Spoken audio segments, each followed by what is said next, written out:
चरण कमलों में कोटि कोटि बंदगी करते हुए सभा में उपस्थित समस्त साहेब के प्रेमी हंस जनों को भी मेरी साहेब बंदगी साहेब। अपार हर्ष एवं प्रसन्नता का विषय है कि सद्गुरु कबीर साहब की असीम अनुकंपा एवं परम पूज्य पंश्री हुजूर प्रकाश मुनि नाम साहेब जी के आशीर्वाद एवं प्रेरणा से जगन्नाथपुरी की इस पावन धरा पर प्रथम बार संत समागम समारोह का भव्य आयोजन किया जा रहा है। इस पावन समारोह में देश विदेश से समस्त साहेब के प्रेमी भक्तजन हंसजन बड़े ही उत्साह के साथ उल्लास के साथ सम्मिलित हो रहे हैं। संत समागम समारोह के अंतर्गत आयोजित आज की इस आमीन माता महिला मंडल की विशेष सभा में आप सबने मुझे अपने समक्ष कुछ कहने का अवसर दिया, इसके लिए मैं आप सबकी बहुत बहुत आभारी।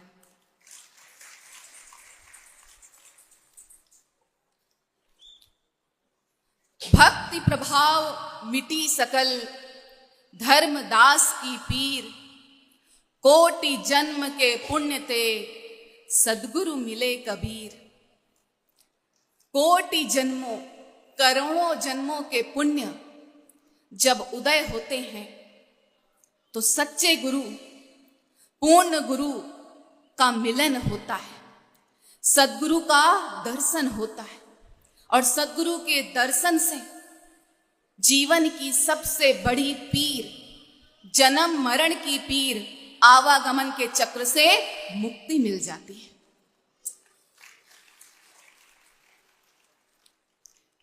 जब भी सत शिष्य का सद्गुरु से मिलन होता है चमत्कार घटित होता है और इतिहास साक्षी है कि ऐसा ही चमत्कार हुआ जब इस संसार में ज्ञानी गुरु और विवेकी शिष्य का मिलन हुआ, अर्थात सद्गुरु कबीर साहब से धनी धर्मदास जी साहेब और आमीन माता का मिलन हुआ।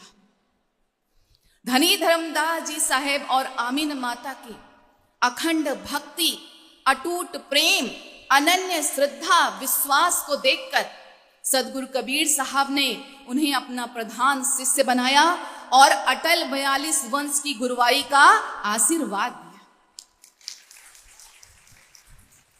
और यह आशीर्वाद सद्गुरु कबीर साहब ने ऐसे ही नहीं दिया, पहले विविध कसौटियों पर, सभी कसौटियों पर धर्मदास जी साहेब और आमीन माता की भक्ति को, प्रेम को, उनके जीवन को परखा, कसा और तब अपना ज्ञान सौंपा। जे मुख से सो भीतर देखा, सबय कसौटी कीन परीक्षा। उनके कथनी करनी की एकता, आचरण उच्चारण की समानता, अंतर बाह्य की शुद्धता, पवित्रता, पात्रता, योग्यता को देखकर सद्गुरु कबीर साहब ने धनी धर्मदास जी साहेब और आमीन माता को अपना प्रमुख प्रधान शिष्य बनाया। जब सभी कसौटियों पर खरा उतरा देखा तब अटल 42 वंश का आशीर्वाद दिया। धनी धर्मदास जी साहेब और आमीन माता ने जब एक बार सद्गुरु कबीर साहब को देखा, जाना, पहचाना तो उनके ही प्रेम के रंग में रंग गए, पीछे मुड़कर नहीं देखा।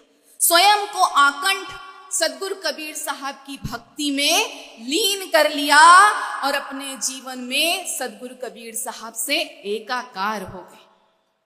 तो एक सच्चा भक्त, एक सच्चा शिष्य, सच्चा प्रेमी जीवन देखे। गुरु समाना शिष्य में शिष्य कर लिया ने, बिल गाए बिलगे नहीं, एक प्राण दुई दे।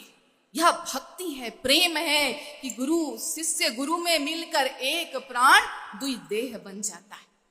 तो यदि कोई हमसे पूछे कि धर्मदास जी साहेब और आमीन माता कौन है, तो हम कहें कि अपने सदगुरु कबीर साहब के प्रति दृढ़ श्रद्धा, विश्वास, प्रेम का नाम धनी धर्मदास जी साहब और आमीन माता है। अपने सदगुरु साहेब आराध्य के सत्य वचनों को दृढ़ता के साथ अपने हृदय में धारण करने का नाम धनी धर्मदास जी साहेब और आमीन माता है। हृदय में सदैव अपने साहेब के प्रति अविरल प्रेम के प्रवाह का नाम धनी धर्मदास जी साहेब और आमीन माता है। अपने सदगुरु के प्रति हृदय में चट्टान के समान अडिग दृढ़ श्रद्धा विश्वास का नाम धनी धर्मदास जी साहेब और आमीन माता है। हम ध्यान में देखें, जहां धनी धर्मदास जी साहेब अखंड विश्वास, अनन्य प्रेम, त्याग, तपस्या, धैर्य, विवेक की मंगलमय मूर्ति है, वहीं आमीन माता अटूट भक्ति, श्रद्धा, दया, ममता, करुणा, सेवा, समर्पण की प्रतिमूर्ति है। धनी धर्मदास जी साहेब और आमीन माता हमारे कबीर पंथ के सूत्रधार और प्रवर्तक हैं, जो इस संसार में जीवों को भक्ति की, प्रेम की राह दिखाने के लिए आए।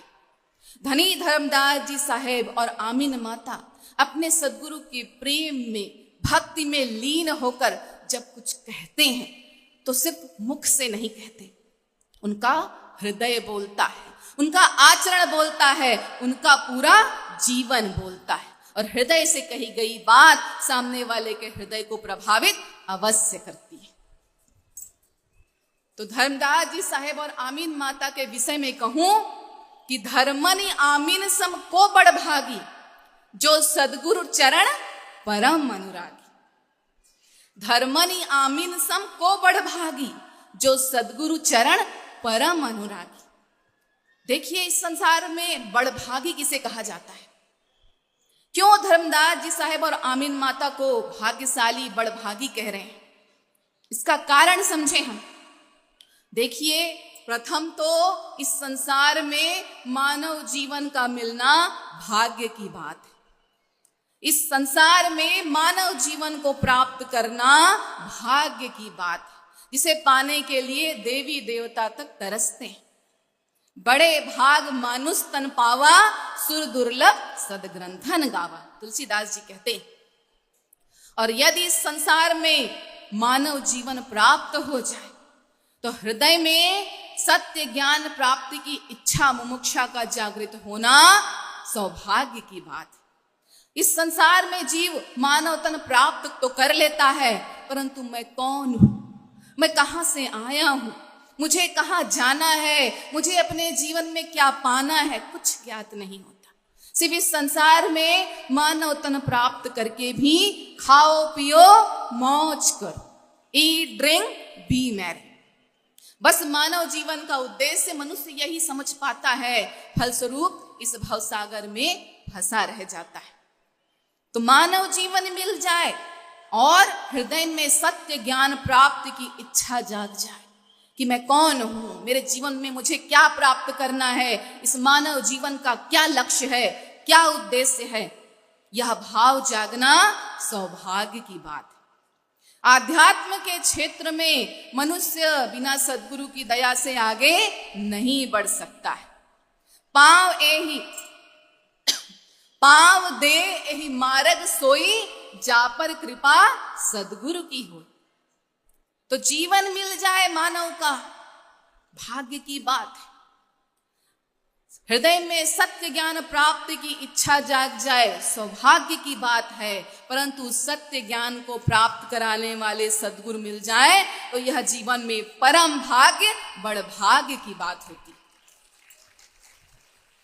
तो धर्मनि आमीन से बड़े भाग्यशाली, परम भाग्यशाली धर्मनि आमीन के समान बड़भागी संसार में और कौन होगा, जिसने सदगुरु कबीर साहब का दर्शन इन नेत्रों से किया, जिन्होंने सदगुरु कबीर साहब के अमृत वचनों को इन कानों से सुना, जिन्होंने सदगुरु कबीर साहब के चरणों की सेवा इन हाथों से की, सदगुरु के चरण रज को इस मस्तक पर लगाया, जिन्होंने अपने मन को सदगुरु कबीर साहब के प्रेम में रंग लिया, जिन्होंने सदगुरु कबीर साहब को अपने हृदय में सदा सर्वदा के लिए बिठाकर उन्हें अपना बना लिया, धर्मन आमीन से बड़भागी इस संसार में और कौन होगा।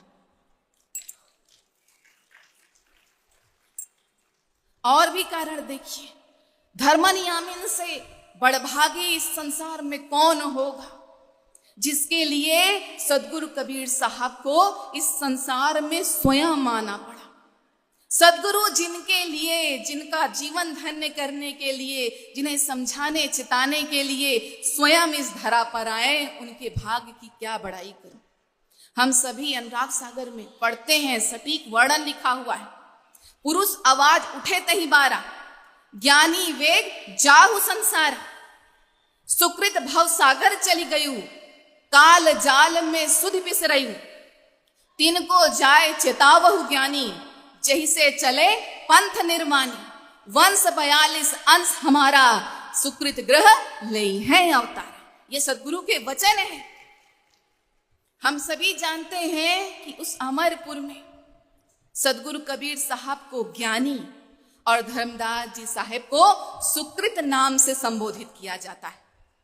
तो धर्मदास जी साहब इस संसार में आकर सत्य पुरुष परमात्मा की याद को भूल गए थे, तो उनको सत्य पुरुष परमात्मा की याद दिलाने, उनकी भूल को मिटाने, उनकी समस्त शंकाओं का समाधान करने सदगुरु इस संसार में स्वयं आए। उनसे बड़ा बड़भागी इस संसार में और कौन होगा।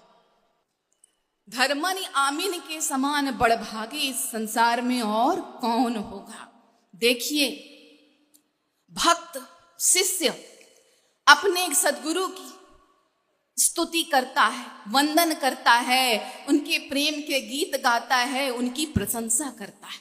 यह तो सबने देखा है, परंतु जब सदगुरु स्वयं मुक्त कंठ से अपने भक्त की, अपने प्रेमी की प्रशंसा करें, तो उनके समान बड़भागी इस संसार में और कौन हो सकता है। सदगुरु कबीर साहब स्वयं कहते हैं, धर्मदास तुम बड़े विवेकी, तुम्हारे घट बुद्धि बढ़ देखी। उन्हें विवेकी जीव कह रहे हैं साहब। कहीं और भी अन्यत्र भी साहब कहते हैं, धर्मदास तुम वंश के राजा, तुम्हारे हाथ जीव को काजा। उन्हें वंश का राजा कह रहे हैं। तो कहीं कहते हैं, धर्मनि से सब कहो प्रसंगा, तुम मोरे हो भक्ति के अंगा। जैसे इस शरीर के आंख, नाक, कान, हाथ, पैर अभिन्न अंग होते हैं, कितने महत्वपूर्ण होते हैं, वैसे ही सदगुरु कबीर साहब कह रहे हैं कि धर्मनि धनी धर्मदास जी साहेब, तुम मेरे इस भक्ति रूपी शरीर के अभिन्न अंग हो। वहीं आमीन माता साहिबा की प्रशंसा करते हुए साहेब कहते हैं, ये वचन है समरथ के, मोसो कहो न जाए, आमीन को मैं सौंपहूं धर्मदास को न। धर्मदास जी साहब से कहीं भी कम आमीन माता की भक्ति श्रद्धा को नहीं मानते सदगुरु कबीर साहब, उनके समान ही मानते हैं और उन्हें अटल 42 वंश का आशीर्वाद देते हैं। तो ऐसे परम भक्त हैं धनी धर्मदास जी साहेब और आमीन माता। इस संसार में हम देखें तो संत अनेक हैं, भक्त अनेक हैं, कवि अनेक हैं, परंतु पति पत्नी दोनों जहां संत भी हों, भक्त भी हों, कवि भी हों, वे धर्मनि आमीन सिर्फ एक हैं। तो ऐसे भक्ति प्रेम के साकार स्वरूप धर्मदास जी साहेब और आमीन माता के बारे में बड़े ही सुंदर शब्दों में कहूं कि सारी दुनिया को शीतलता देते, सारी दुनिया को शीतलता देते ऐसे मलयागिरी के चंदन हैं, सबको आत्म रूप दिखाते ऐसे पावन दर्पण हैं, जिनका चिंतन शाश्वत सत्य चिरंतन, ऐसे धर्मनि आमीन के चरणों में मेरा वंदन है, अभिनंदन है, वंदन है, अभिनंदन है।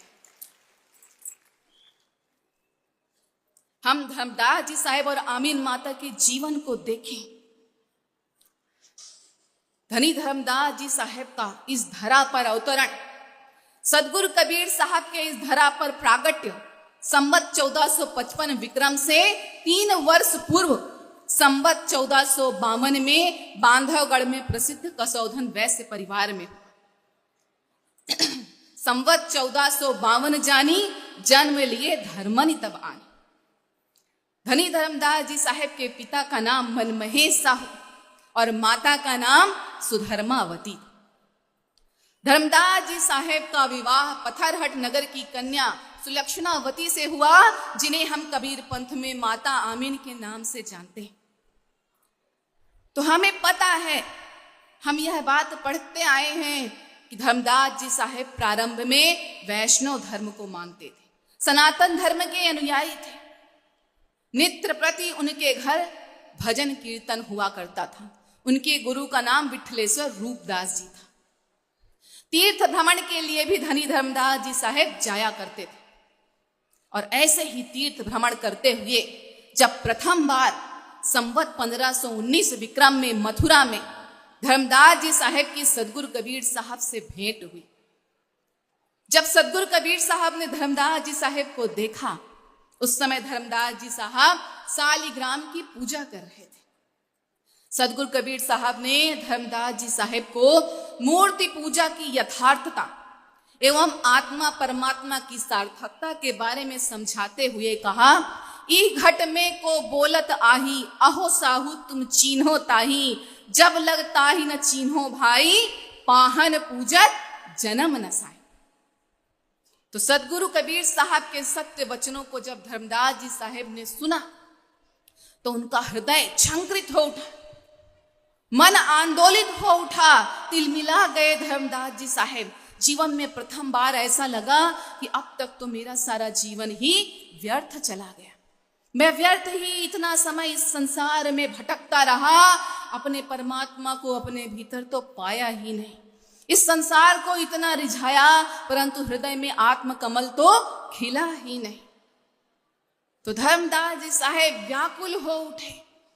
जिसके हृदय में सदगुरु के सत्य वचनों की चोट लग जाती है, उसे इस संसार में फिर कुछ अच्छा नहीं लगता। तो सदगुरु कबीर साहब के सत्य वचनों से घायल आकुल व्याकुल मन के साथ धर्मदास जी साहेब अपने घर बांधवगढ़ लौट तो आए, परंतु अपनी सुरती को, अपने प्रेम को, अपने भक्ति को सदगुरु के चरणों में ही छोड़ आए। जिसका मन साहेब के वचनों में लग जाता है, उसे इस संसार में फिर कुछ नहीं भाता है। तो धर्मदास जी साहेब अपने घर बांधवगढ़ लौट तो आए, परंतु न दिन को चैन न रात को नींद। व्याकुल सदगुरु के पुनः दर्शन के लिए धर्मदास जी साहेब जगह जगह स्थान स्थान पर उन्हें खोजने लगे और कहने लगे। व्याकुल सदगुरु कबीर साहब को खोजते हुए धर्मदास जी साहेब कहने लगे, ढूंढ ढूंढ मैं हारा, सदगुरु मिला न दरस तुम्हारा। पूरा पश्चिम उत्तर दक्षिण भटका सब संसार, 68 तीरथ में फिर आया, दरस हेतु बहुबारा। जब तप व्रत उपवास बहु किए, संयम नियम आचारा। दिन नहीं चैन रैन नहीं निंद्रा, व्याकुल है तन सारा। अब तो धर्मदास को कीजे, दरस देहु भव पारा।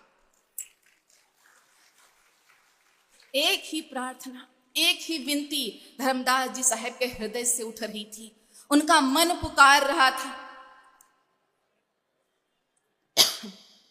क्या अब की जब साहेब मिले, सब दुख आंखों रोए, चरणों ऊपर सिर धरूं, कहूं ज कहना हो। यह प्रार्थना, यह व्याकुलता धर्मदास जी साहेब के हृदय से नित्य प्रति पल प्रति क्षण उठने लगी। आकुल व्याकुल धर्मदास जी साहब का जीवन।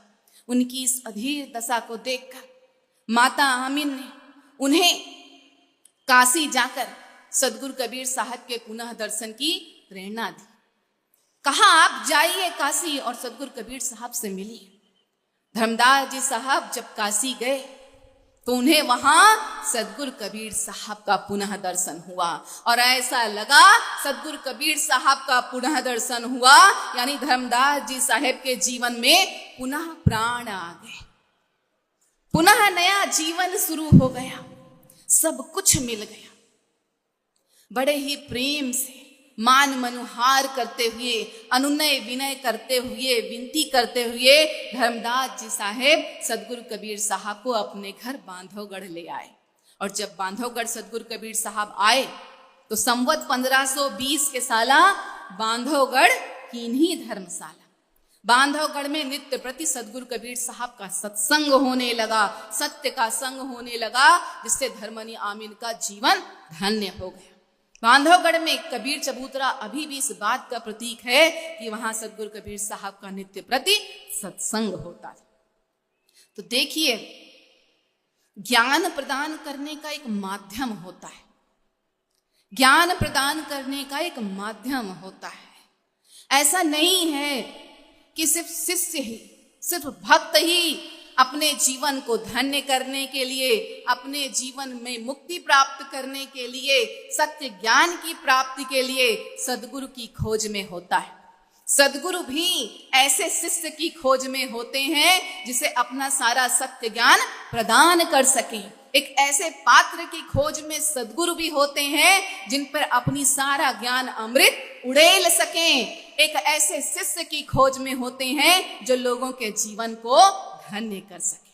तो जहां धर्मदास जी साहेब और आमीन माता की खोज पूरी हुई सदगुरु कबीर साहब को पाकर, वहीं सदगुरु कबीर साहब की भी खोज पूरी हुई परम भक्त परम शिष्य के रूप में धनी धर्मदास जी साहेब और आमीन माता को पाकर। देखिए, सदगुरु कबीर साहब के समस्त वचनों को संकलित करने का, लिपिबद्ध करने का महान कार्य धनी धर्मदास जी साहब ने किया।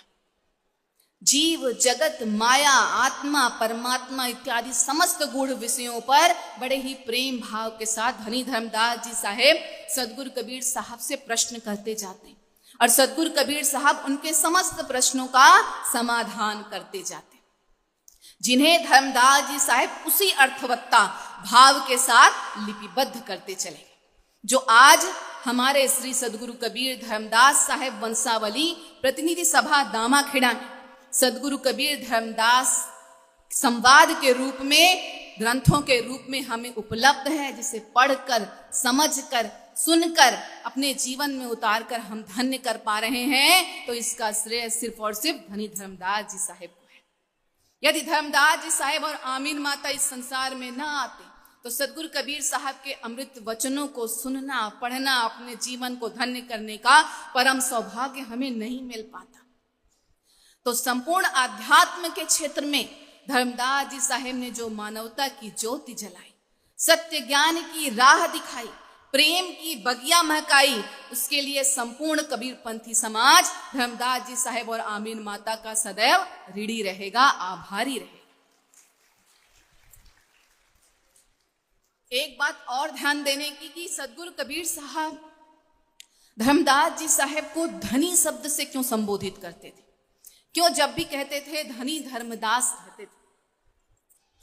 सदगुरु कबीर साहब ने धर्मदास जी साहब को धनी तब नहीं कहा जब उनके पास 56 करोड़ की संपदा थी, बल्कि सदगुरु कबीर साहब ने धर्मदास जी साहब को धनी तब कहा जब उन्होंने धनों के धन सत्यनाम धन को पाया और सत्यनाम धन के सहारे उस परमात्मा धन को पाया, अपने जीवन को धन्य किया। तो संवत 1538 विक्रम में मुक्तामणि नाम साहब के प्रागट्य के बाद संवत 1569 विक्रम में धर्मदास जी साहेब सदगुरु कबीर साहब के साथ उड़ीसा आए। संवत 1569 आई सदगुरु संग उड़ीसा आए और यहां आकर कबीर साहब ने वंश 42 पर अपने आशीर्वाद की बात कही। साहब ने कहा, सदा रहे सिर पर रखवारा, क्या करेगा दूत लबारा, पुरुष वचन है सदा सहाई, सकरे गड़े सगरहु भाई। वंश 42 पर सदगुरु का आशीर्वाद सदैव रहेगा, यह दूत कुछ बिगाड़ नहीं सकता, कोई कष्ट कोई परेशानी कभी नहीं आएगी। वंश 42 जीवों का उद्धार अवश्य करेंगे। यह सुनकर प्रसन्न होकर सदगुरु कबीर साहब के एक आदेश पर धनी धर्मदास जी साहेब प्रेम से, श्रद्धा से, भक्ति से त्रिकुटी घाट पार कर सुरति कमल के द्वारा उस अमर लोक में सत्य पुरुष परमात्मा से एक मेक हो गए, अपने जीवन को धन्य किया। तो यहां पर हम धर्मदास जी साहेब की त्याग तपस्या को देखें। उनके समान त्याग तपस्या की मिसाल और कहीं नहीं देखने को मिलेगी। देखिए, धर्मदास जी साहेब के पास 56 करोड़ की संपदा थी उस समय, आज से 600 वर्ष पूर्व। चाहते तो इतनी धन संपत्ति के साथ आराम से अपना जीवन व्यतीत कर सकते थे, पर धर्मदास जी साहब यह बात जानते थे कि इस माया के साथ तो यह जीवन व्यर्थ हो जाएगा। सदगुरु के साथ इस जीवन को लगाना है, परमात्मा को पाना है और अपने जीवन को धन्य कर ले जाना है। तो देखिए, इस बात को हम समझें, उनकी त्याग तपस्या के महत्ता को समझें। इस संसार में जो संसारी जीव होता है, अगर उससे जमीन का एक छोटा सा टुकड़ा छूट जाए तो उसे बड़ी तकलीफ होती है, दुख होता है। नौकरी चली जाए तो बड़ा कष्ट होता है, व्यवसाय में घाटा हो जाए तो बड़ी परेशानी होती है, पीड़ा होती है। परंतु धर्मनी आमीन का जीवन देखिए, जिन्होंने सदगुरु कबीर साहब के एक आदेश पर अपना तन मन धन, यहां तक कि अपना जीवन भी न्यौछावर कर दिया, समर्पित कर दिया। तो धर्मदास जी साहेब और आमीन माता सदगुरु कबीर साहब के परम स्नेही परम भक्त हैं, जिनके आदर्श जीवन की कथा सुनकर इस जीवन की सारी व्यथा मिट जाती। बड़े सुंदर शब्दों में कहा गया है कि कथा वही कथा है जो मन की सारी व्यथा मिटा दे। कथा वही कथा है जो मन की सारी व्यथा मिटा दे। सत्संग वही सत्संग है जो जीवन में सत्य का संग करा दे। भक्त वही भक्त है जो अपने परमात्मा से कभी विभक्त न हो, छोड़कर सारे दुर्गुणों को साहिब में सदा अनुरक्त हो। तो धर्मनी आमीन का जीवन यही, उनकी आदर्श जीवन की, पावन जीवन की कथा सुनकर जीवन के सारे दुख द्वेष दोष नष्ट हो जाते हैं। धर्मनी आमीन इस संसार में जीवों को भक्ति प्रेम की राह दिखाने आए। वे परम स्नेही शिष्य हैं, प्रेम भक्ति के सरताज हैं, जिनके जीवन में सदगुरु की भक्ति प्रेम ही एकमात्र सार्थक है, सार है, मूलभूत वस्तु है। अपने सदगुरु के बिना अपने जीवन को व्यर्थ समझते हैं धर्मदास जी साहेब और आमीन माता। प्रेम भक्ति की राह दिखाने, सदगुरु पर दृढ़ विश्वास जमाने की बात कहने, जीवों को इस भव बंधन से मुक्त कराने धर्मदास जी साहेब और आमीन माता इस संसार में आए।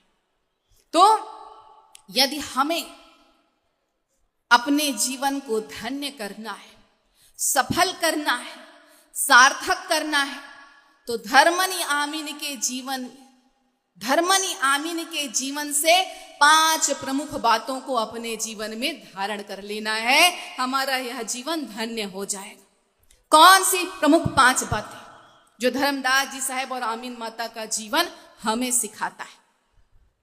पहली बात, पहला सद्गुण, अटल दृढ़ विश्वास। अटल दृढ़ विश्वास।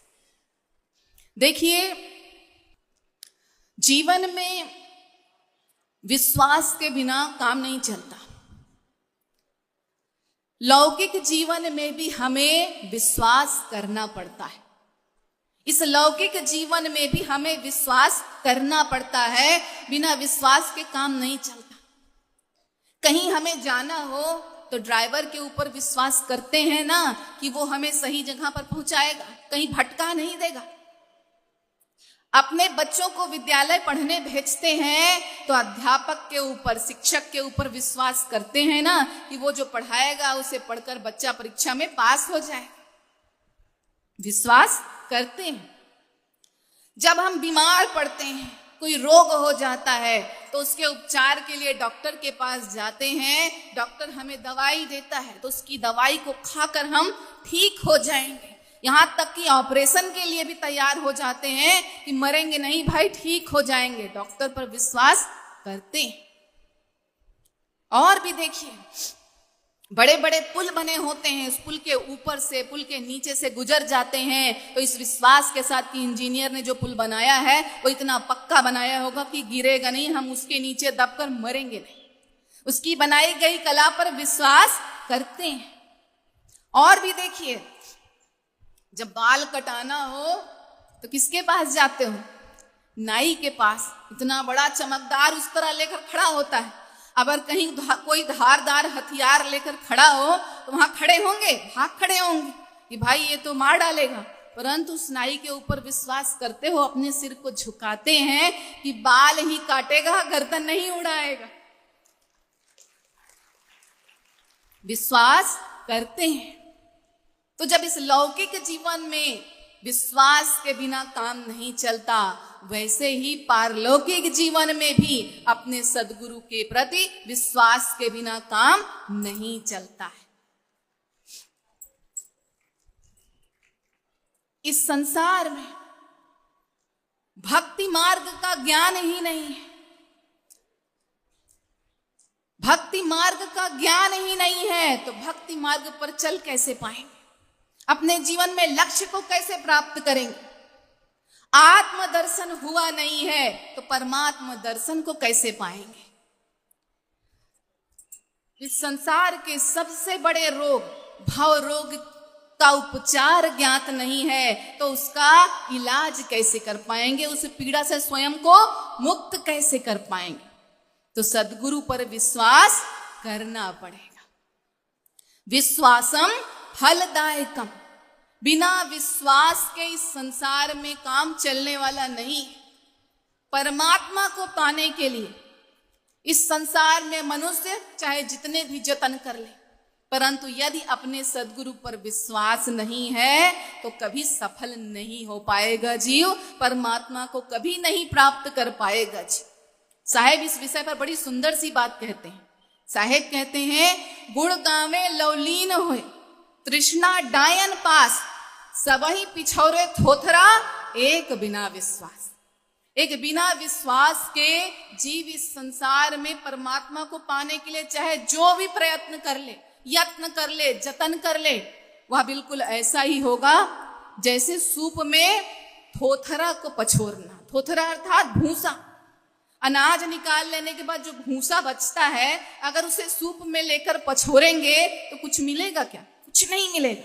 वैसे ही अगर जीवन में विश्वास नहीं है तो सारे जीवन में किए गए परमात्मा को पाने के लिए प्रयत्न व्यर्थ हो जाएंगे। जीव इस संसार में क्या क्या प्रयास करता है?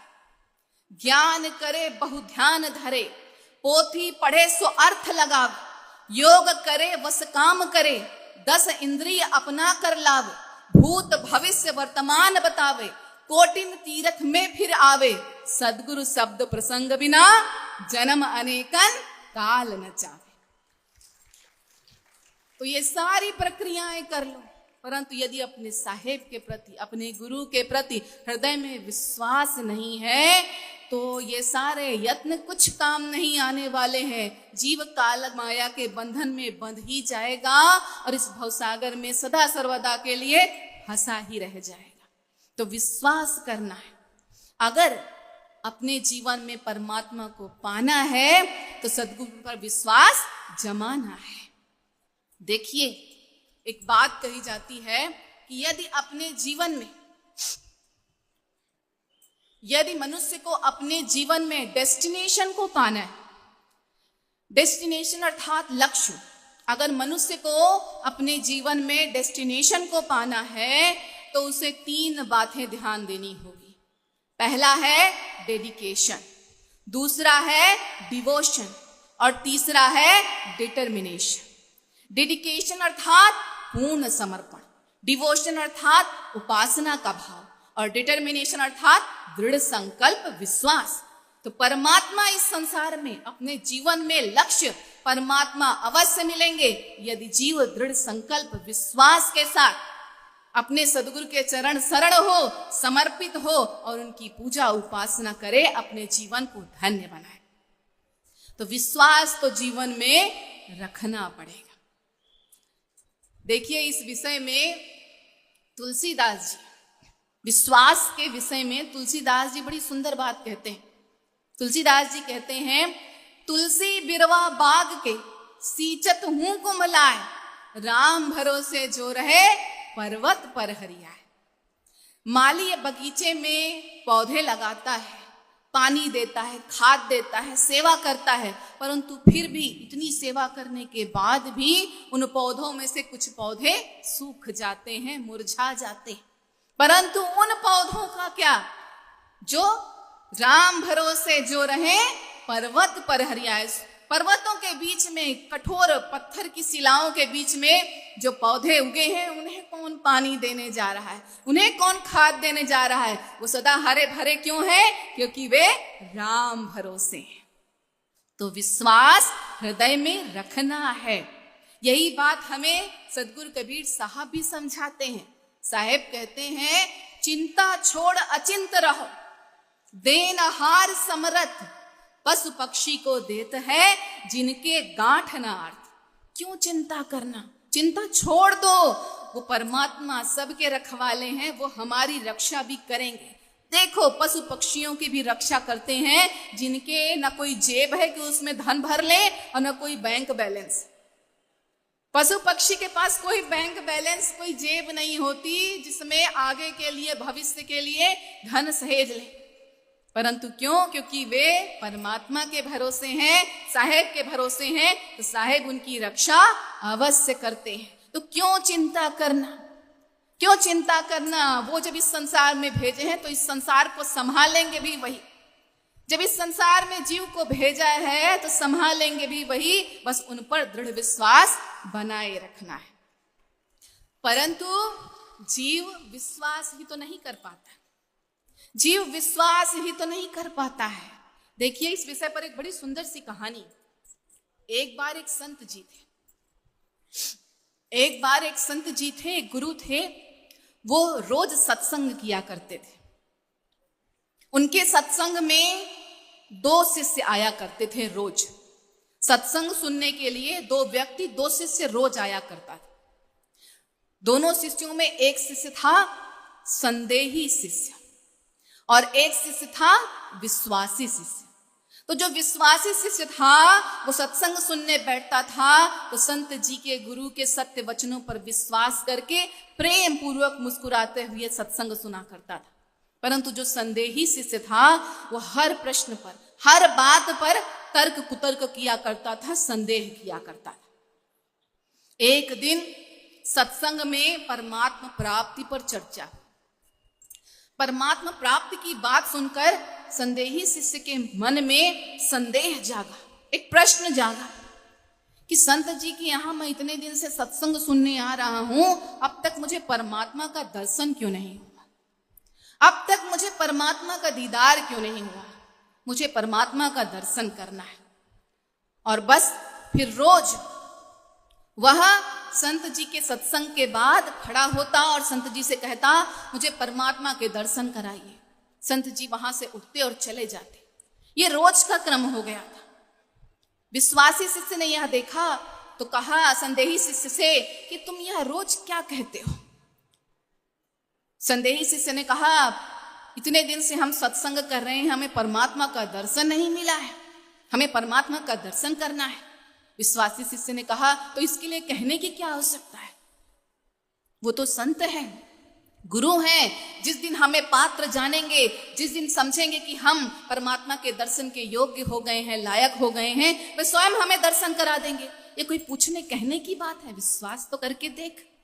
पर संदेही शिष्य विश्वास न कर सका और रोज सत्संग के बाद जाकर संत जी के पीछे खड़ा हो जाता और परमात्मा के दर्शन के लिए उनसे बातें कहने लगता, जोर डालने लगता, दबाव डालने लगता। 1 दिन हुआ, 2 दिन हुआ, 3 दिन हुआ, 4 दिन हुआ।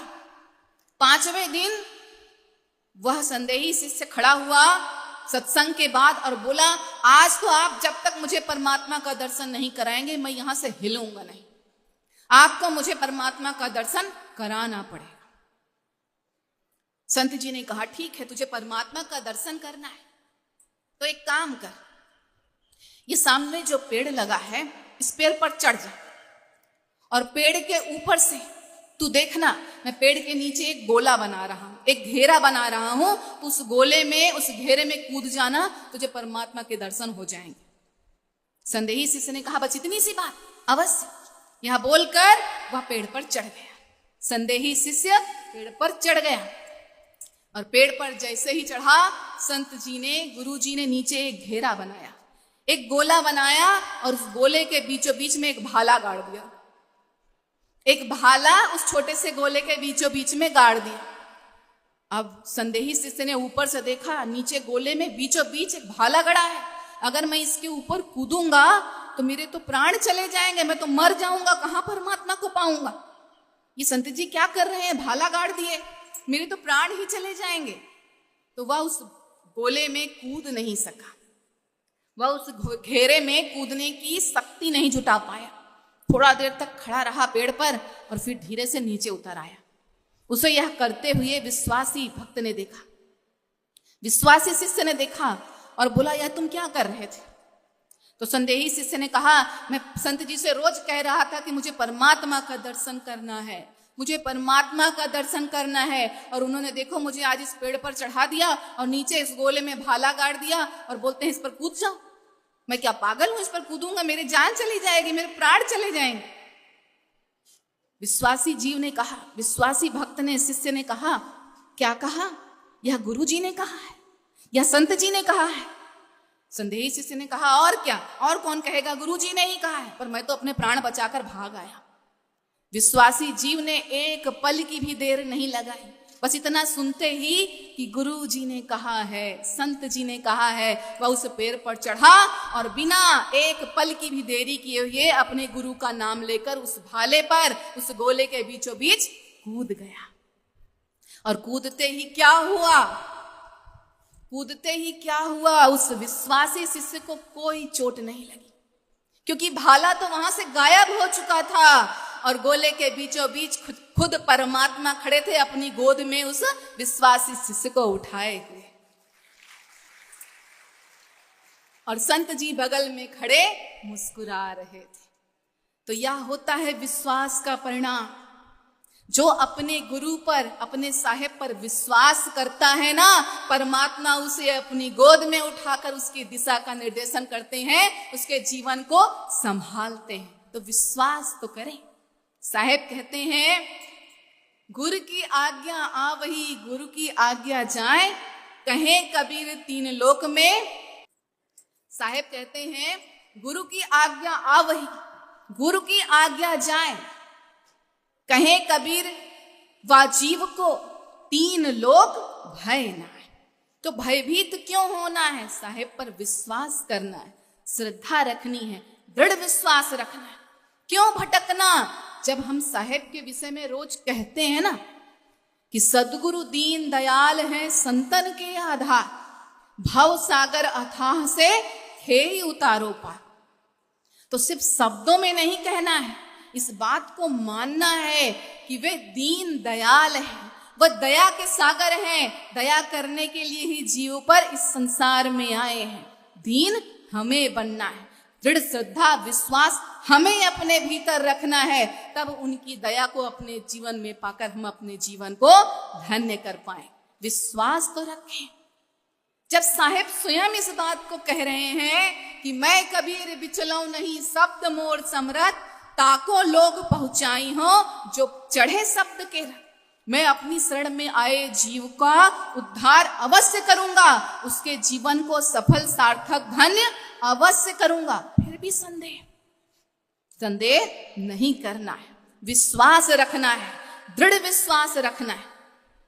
अगर परमात्मा को पाना है तो हृदय में सद्गुरु के प्रति दृढ़ विश्वास को रखना है, जमाना है।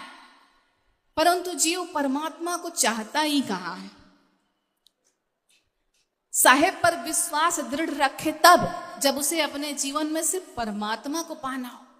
परंतु जीव इस संसार में सिर्फ परमात्मा को चाहता कहाँ है? परमात्मा को पाना कहाँ चाहता है? इस संसार में 3 प्रकार के भक्त होते।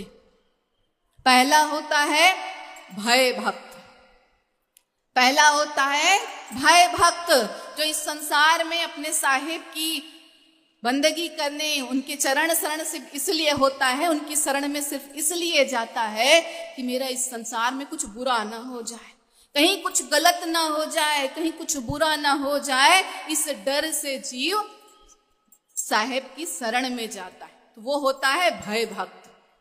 दूसरा होता है लोभी भक्त, जो इस संसार में सांसारिक वस्तुओं को मांगने के लिए, सिर्फ संसार की वस्तुओं को मांगने के लिए सदगुरु की शरण में जाता है। उसे इस संसार में सिर्फ माया से प्यार होता है और उस माया को पाने के लिए ही ऐसा लोभी शिष्य सदगुरु की शरण में जाता है। और तीसरा होता है अनन्य भक्त, जो अपने साहेब की शरण में जाता है तो सिर्फ साहेब से साहेब को मांगने जाता है। उसे इस संसार में अपने साहेब के अतिरिक्त अन्य कुछ दिखाई ही नहीं देता है। तो जिसे सदगुरु के अतिरिक्त अन्य इस संसार में कोई दिखाई न दे, वो है अनन्य भक्त। तो अनन्य भक्त ही दृढ़ श्रद्धा विश्वास रख सकता है। बाकी ये भय भक्त, लोभी भक्त तो सिर्फ इस संसार में फंसे रह जाने वाले हैं, आवागमन के चक्र में फंसे रह जाएंगे, अपने जीवन को धन्य नहीं कर पाए। तो ऐसे अनन्य भक्त कौन है? धनी धर्मदास जी साहेब और आमीन माता, जो अपने सदगुरु के प्रति दृढ़ श्रद्धा विश्वास रखते हैं, जिनके बारे में बड़े सुंदर शब्दों में कहूं, एक भरोसो एक बल, एक भरोसो एक बल, एक आस विश्वास, साहेब कबीर के सच्चे शिष्य आमीन और धर्मदास।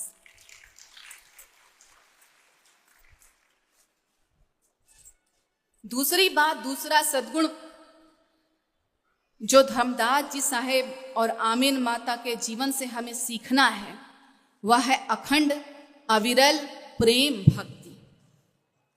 अखंड अविरल प्रेम भक्ति। देखिए, भक्ति का अर्थ हम क्या समझते हैं? महर्षि नारद भक्ति सूत्र में लिखा हुआ है, सा त्वस्मिन् परम प्रेम रूपा। महर्षि सांडिल्य भक्ति सूत्र में भक्ति की परिभाषा बताई गई है, सा परानुरक्त ईश्वरे, अर्थात अपने साहेब के प्रति, अपने ईश्वर के प्रति अत्यंत आत्यंतिक सघन अखंड प्रेम भाव का नाम भक्ति है। तो अब लोग प्रश्न करते हैं प्रायः कि प्रेम तो संसार से भी होता है और प्रेम साहिब से भी होता है, परमात्मा से भी होता है, तो दोनों में अंतर क्या है? प्रेम संसार से भी होता है और प्रेम परमात्मा से भी होता है, दोनों में अंतर क्या है? फर्क क्या है? भेद क्या है? अंतर यह है कि संसार से प्रेम मोह है और परमात्मा से प्रेम भक्ति है। अब इसको हम इस प्रकार से समझें कि संसार में किसी व्यक्ति विशेष से स्नेह भाव से आबद्ध हो, जब उसे अपना मान बैठते हैं तो उसमें और स्वयं में कोई अंतर नहीं रह जाता। उसके दुख में दुख, उसकी पीड़ा में पीड़ा, उसके सुख में सुख अनुभव करने लगते हैं। तो यह प्रेम है, परंतु यह प्रेम की बड़ी संकीर्ण धारा है।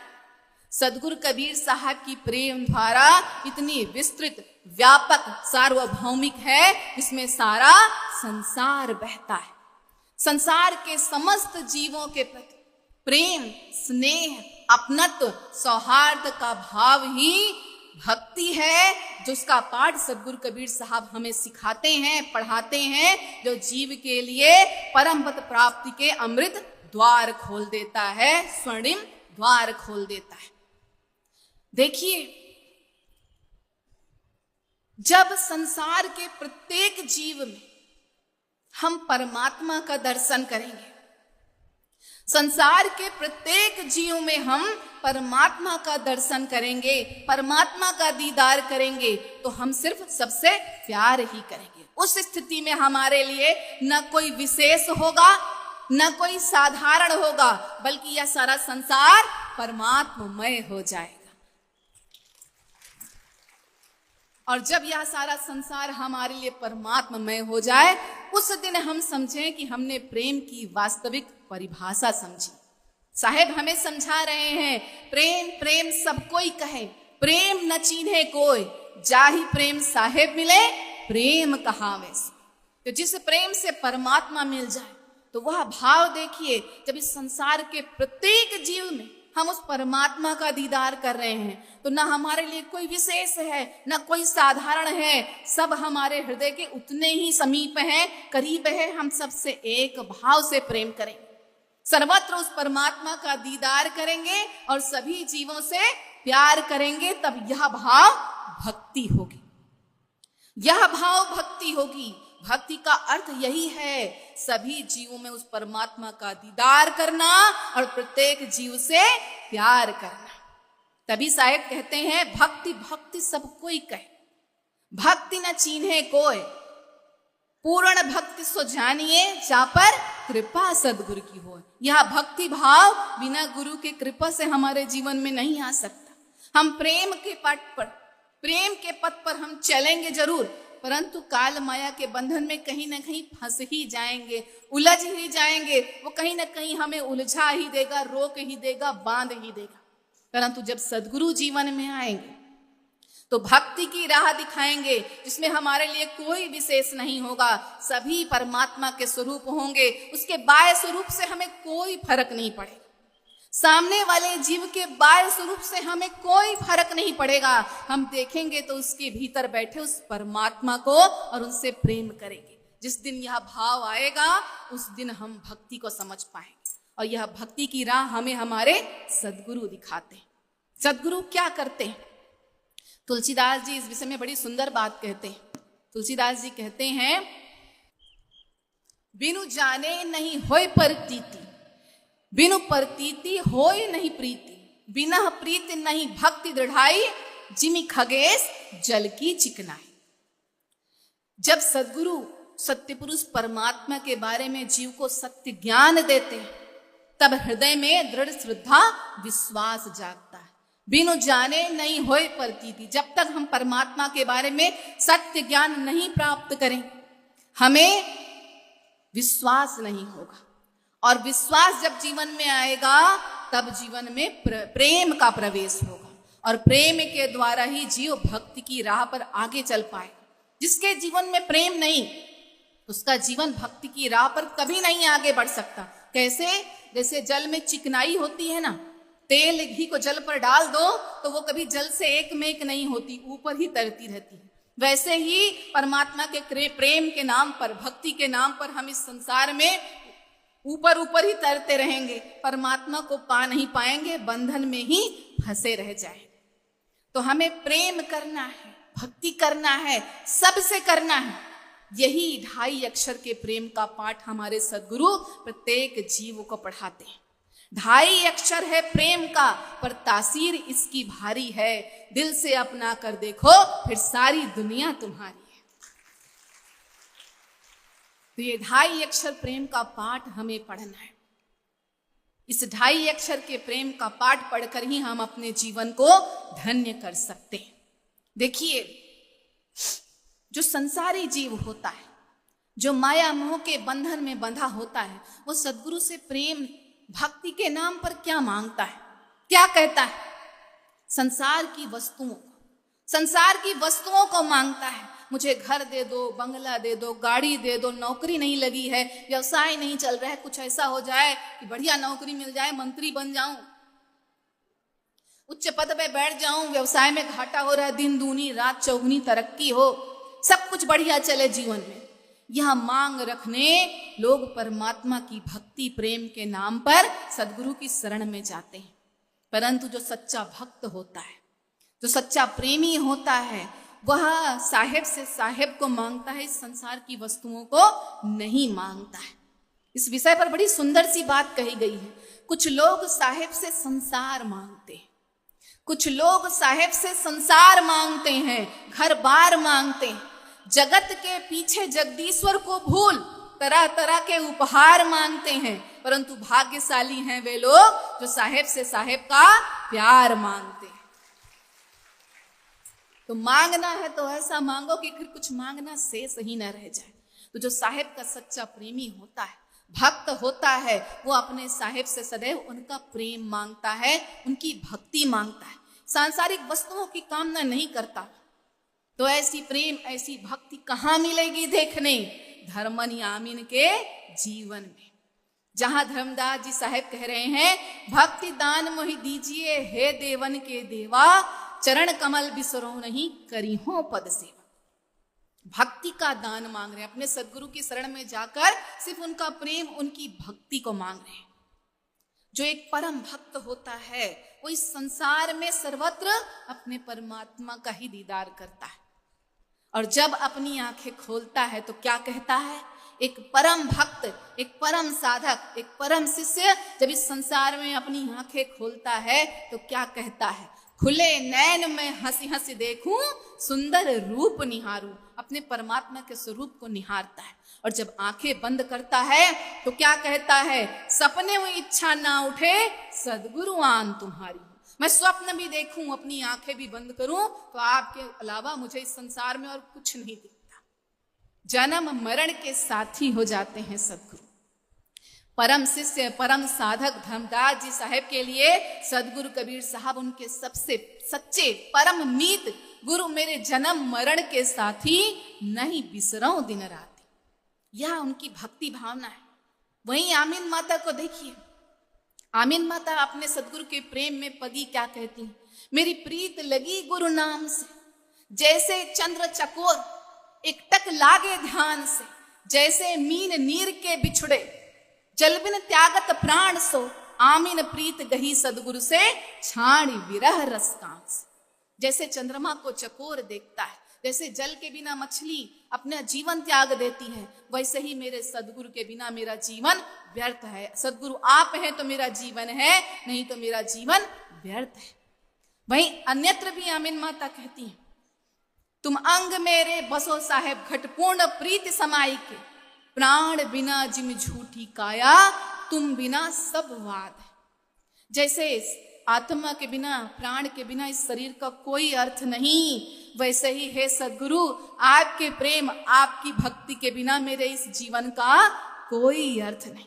तो ऐसे प्रेम भक्ति के साकार हैं, स्वरूप हैं धर्मदास जी साहेब और आमीन माता, जो जीवों को धन्य करने के लिए उन्हें प्रेम भक्ति का पाठ पढ़ाते हैं। देखिए, धर्म का विज्ञान यही कहता है, एक को जानो, एक को मानो और उस एक के ही हो जा। एक को जानो, एक को मानो और उस एक के ही हो जा। तो धर्मनी आमीन का जीवन देखें, सदगुरु का भक्ति ही, सदगुरु की भक्ति, सदगुरु का प्रेम ही उन परम भक्त के जीवन का आधार है। और सदगुरु का प्रेम है, भक्ति है तो जीवन सार्थक है, सार है। यह धर्मनी आमीन की प्रेम भक्ति भावना है। देखिए, जब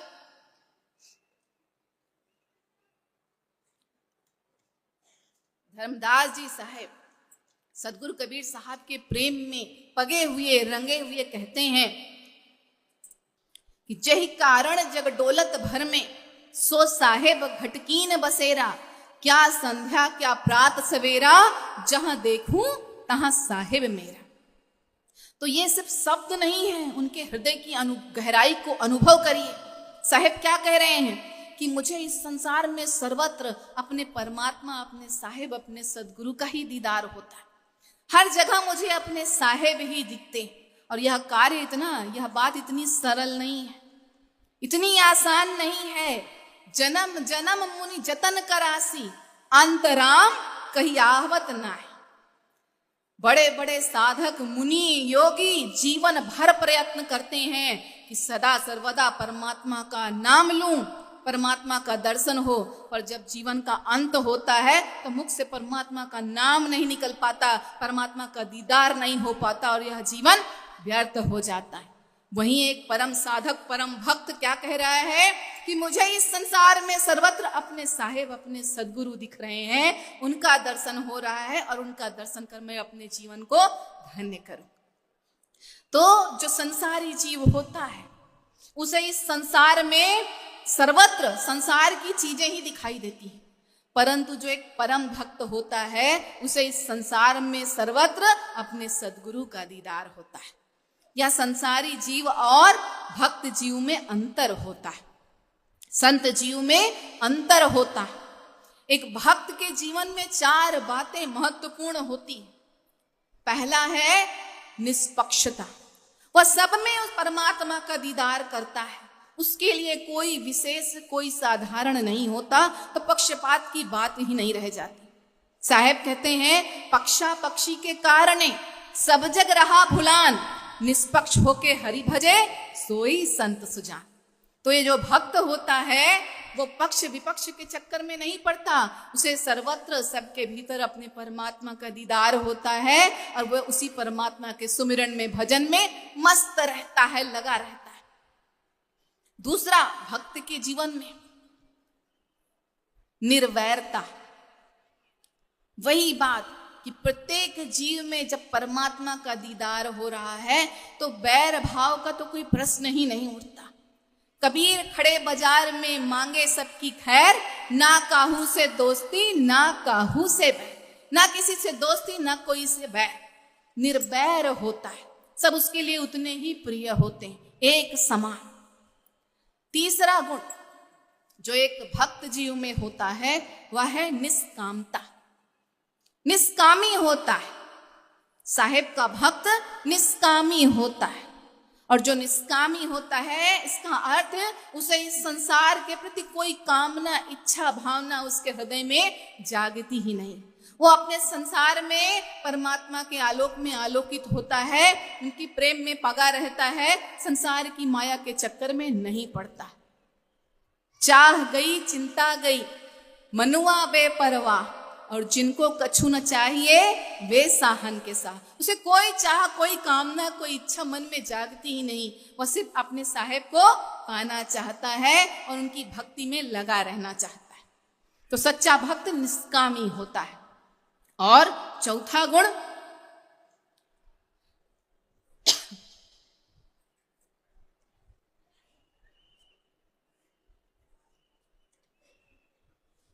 निर्भय। चौथा गुण होता है निर्भय।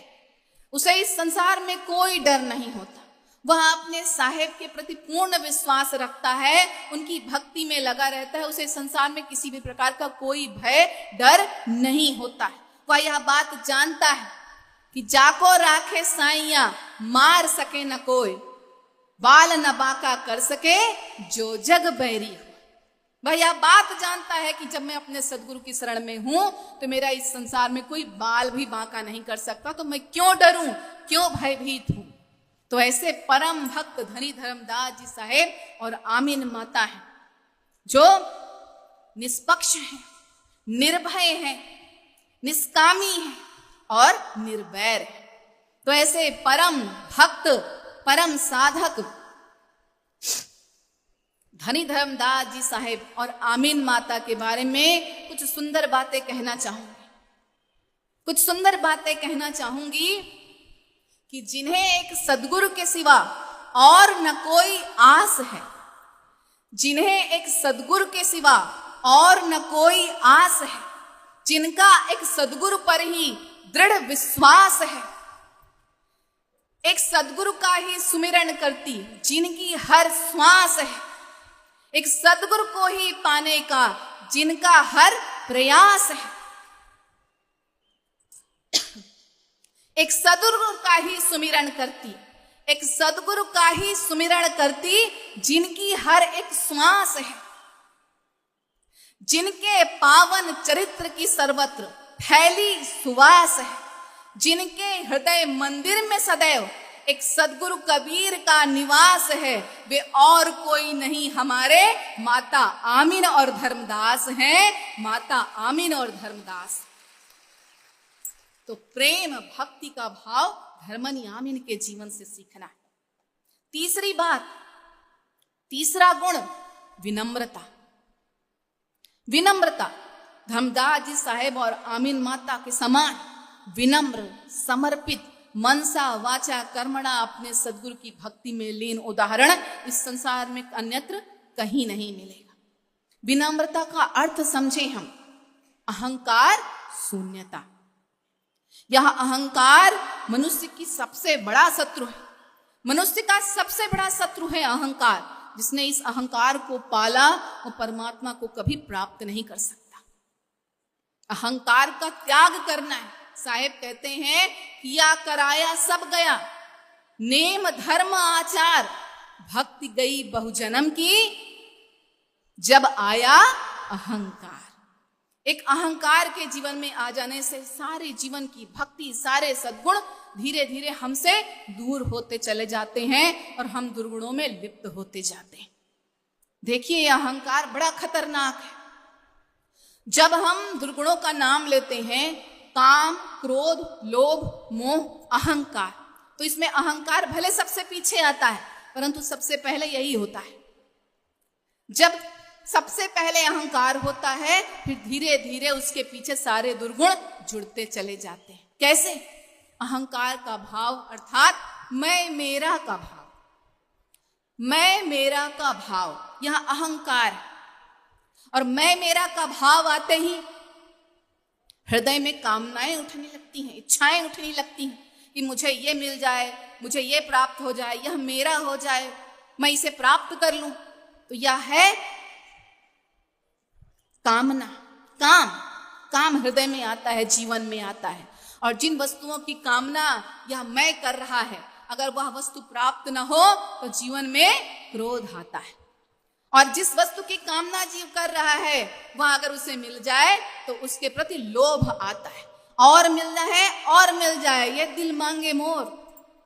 जितना मिला है और मिलता जाए, और मिलता जाए, और मिलता जाए, चाहे ये और के चक्कर में इंसान ही नो मोर हो जाए। तो यह लोभ जागता है। और जितना मिल गया फिर उसको बटोरने संवारने का भाव, मोह।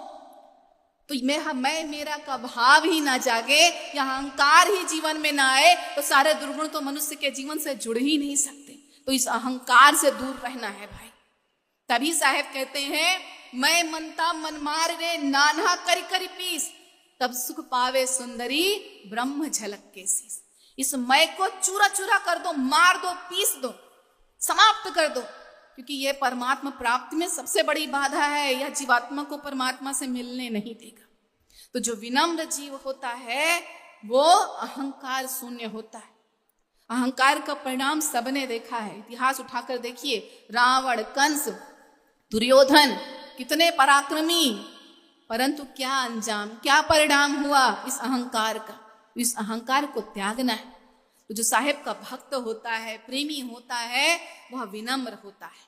धर्मदास जी साहब को देखिए, जब सदगुरु से कुछ बातें कहते हैं तो कैसे कहते हैं, धर्मदास विनवे कर जोरी, सदगुरु सुनिए विनती मोरी। विनम्रता से दोनों हाथ जोड़कर अपनी बातें कहते हैं।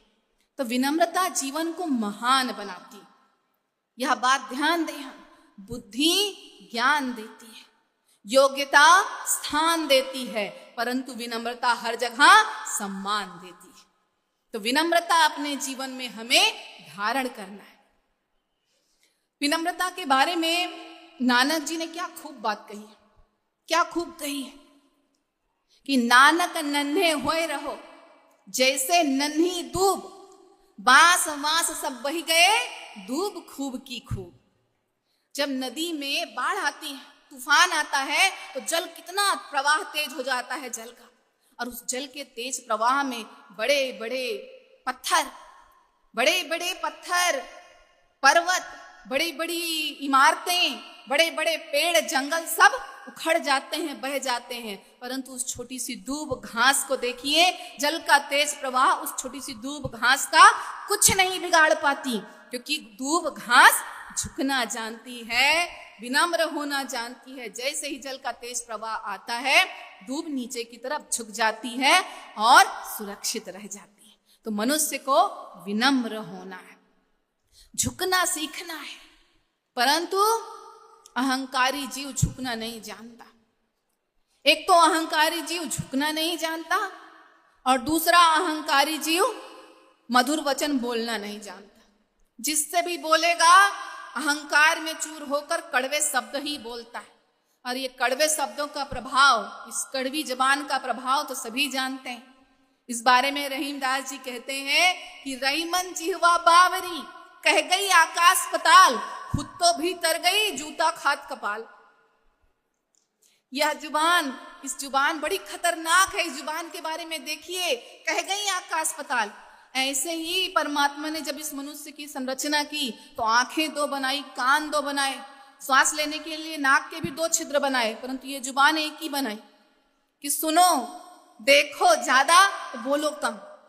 और ऊपर से इस जुबान को 2 दरवाजे के भीतर और बंद कर दिया, एक यहाँ ओंठ का दरवाजा और उसके भीतर दांत का दरवाजा, क्योंकि ये बड़ी खतरनाक है। खुद तो जो कुछ भी पाएगी बोलेगी और बोलकर अपना तो भीतर हो लेती है, परंतु तकलीफ कष्ट इस शरीर को झेलना पड़ता है। तो कड़वे वचन नहीं बोलना है। इस जुबान का प्रयोग आग लगाने के लिए नहीं, बाग लगाने के लिए करें। सबसे मीठे वचन बोले। हमारे साहब ने कल कहा ना कि अगर हम सबके भीतर उस परमात्मा का दीदार करते हैं, सबसे प्यार करते हैं, तो किसी से कड़वे वचन नहीं बोल सकते। तो कड़वे वचन नहीं बोलना है, शब्द संभार के बोलिए। शब्द के हाथ न पाओ, एक शब्द औषधि करे, एक शब्द करे घाव। तीर तलवार हथियार के घाव भर जाते हैं समय के साथ, परंतु इस जुबान का घाव जीवन भर नहीं भरता। और फिर मनुष्य के जीवन में वही 84 लाख योनियों का चक्र, इस जीवन में मुझसे तूने ये कहा था, मन में लेकर चले जाते हैं उस बाड़ी के घाव को, और उसे ढूंढते हुए फिर कभी मौका मिलता है तो आज तेरी बारी तो कल मेरी बारी। यह 84 लाख योनियों में भटकन शेष रह जाती है, क्योंकि यह तन तो पूरा हो जाता है, परंतु मन में बाड़ी का वह घाव लगा रह जाता है। और उस घाव के कारण मनुष्य अगले जन्म में भी संसार में उसी को खोजता रहता है। तूने मुझे ये कहा था, अब मैं इस बात का जवाब दूंगा। और फिर समय तो सबके साथ एक जैसा कभी नहीं रहता, कभी तू शक्तिशाली तो कभी मैं शक्तिशाली। तो जिसके पास शक्ति है, पावर है, वो फिर जो बातें चाहता है कहता है। तो जो संत होते हैं, भक्त होते हैं, वो विनम्र होते हैं। वो क्या कहते हैं? ऐसी वाणी बोलिए मन का आपा खोए, औरन को शीतल करे आपहु शीतल हो। क्यों भटकन रखना जीवन में? सबके भीतर उस परमात्मा का दीदार करो और सबसे प्रेम की भाषा का प्रयोग करो, विनम्र रहो। परंतु मनुष्य जो होता है वह इस संसार में धन संपत्ति शक्ति सत्ता के आने पर अहंकार से चूर होता जाता है और विनम्रता से दूर होता जाता है। धन सुख संपत्ति सत्ता को पाते ही मनुष्य अहंकार से चूर होता जाता है और परमात्मा से विनम्रता के भाव से दूर होता जाता है। और जिसने इन दुर्गुणों का इस संसार में क्या परिणाम होता है? देखिए, ये दुर्गुण शरीर जीवन में रहते हैं, तो हमें इन दुर्गुणों को निकालने के लिए सीखना किससे? ये दुर्गुण जो है, जो मनुष्य के जीवन को व्यर्थ कर रहे हैं, इन व्यर्थ करने से अपने जीवन को बचाने के लिए हमें इस संसार में सीखना किससे? सारे उदाहरण हमारे सामने। सीखना है तो धरती से सीखे। धरती के पास क्या नहीं है?